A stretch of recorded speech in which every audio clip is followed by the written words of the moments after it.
पाथिभरा नेपालको धार्मिक एवं पर्यटकीय क्षेत्रमध्ये एक हो पाथिभरा मन्दिर या पाथिभरा क्षेत्र।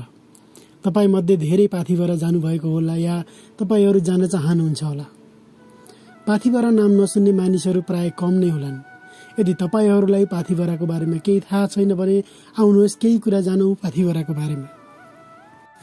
नमस्कार दर्शकवृन्द, तपाईहरू हेर्दै हुनुहुन्छ मेरो घरेलु इन्टरटेनमेन्टद्वारा तयार पारिएको विश्वको सबैभन्दा बढी धर्म, संस्कृति र प्राकृतिक सौन्दर्यताले भरिएको तपाईहरूको आफ्नो YouTube channel visit with me. कृपया लाइक, कमेन्ट अनि सब्सक्राइब गरेर साथ दिनुहोला। जिल्ला विशेष अन्तर्गत आज हामी नेपालको पूर्वमा रहेको ताप्लेजुङ जिल्लाको बारेमा केही चर्चा गर्नेछौँ। हाल नेपालको प्रदेश नम्बर 1 र नेपाललाई 7 प्रदेश 77 जिल्लामा विभाजन गर्नुभन्दा पहिला नेपालको पूर्वाञ्चल विकास क्षेत्रको मेची अञ्चलमा पर्ने जिल्ला हो ताप्लेजुङ जिल्ला। विश्वको तेस्रो अग्लो चुचुरो रहेको यो जिल्ला प्रदेश नम्बर 1 को सबैभन्दा ठुलो जिल्ला हो। ताप्लेजुङको सबैभन्दा ठुलो सम्पत्ति भनेको पाथिभरा मन्दिर पनि हो। यहाँ हिन्दू बौद्ध धर्मावलम्बीहरू शक्ति प्रदान गर्नको लागि दर्शन गर्न जाने गर्दछन्। करिब 3646 वर्ग किलोमिटर क्षेत्रफलमा फैलिएको यो जिल्ला हिमालदेखि पहाडसम्म फैलिएको छ।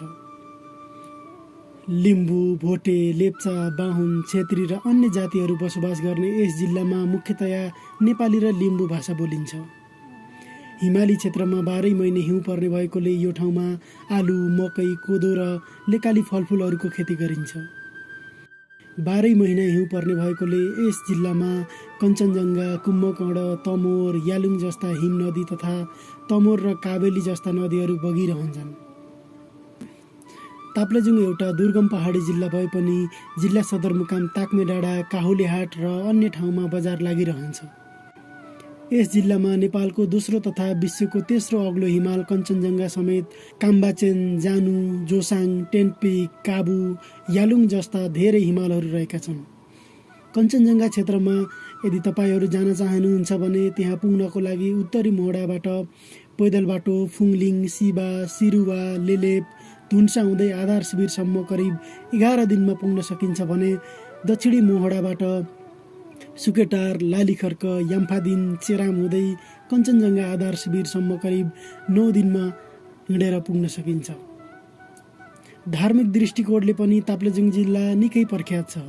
यहाँ धार्मिक तथा ऐतिहासिक स्थलहरू, मठ मन्दिर, गुम्बा प्रशस्तै मात्रामा रहेका छन्।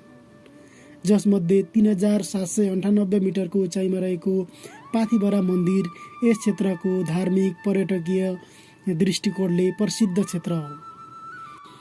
लिम्बू जातिको आराध्य देवताको थान पाथिभरा, जसलाई हिन्दू एवं बौद्ध धर्मावलम्बीहरूले पुज्ने महत्त्वपूर्ण धार्मिक स्थल हो। तपाईहरूको गाउँठाउँतिर पनि कुन कुन यस्ता धार्मिक एवं पर्यटकीय स्थलहरू रहेका छन्, कृपया जानकारी गराउनुहोला।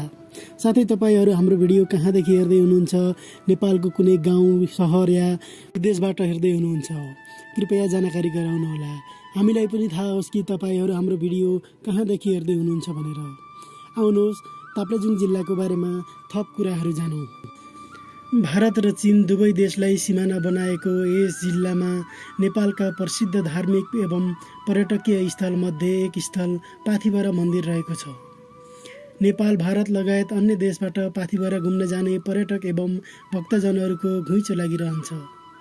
ताप्लेजुङ बजारदेखि करिब 17-18 किलोमिटर टाढा पर्ने यस ठाउँमा जानको लागि धेरै लेक बेसीहरू पार गर्दै जानुपर्दछ। अङ्गेरी, लेकाली, गोब्रेसल्ला, धुपीसल्ला, गुराँसका जङ्गलहरू, मालिङ्गो घारीको बाटो हुँदै करिब 2 घण्टाको ठाडो उकालोपछि पाथिभरा मन्दिर पुग्न सकिन्छ। यो मन्दिर अन्नले भरिएको पाथीको आकारमा देखिने ठाउँमा रहेको हुनाले यो ठाउँलाई पाथिभरा भनिएको हो।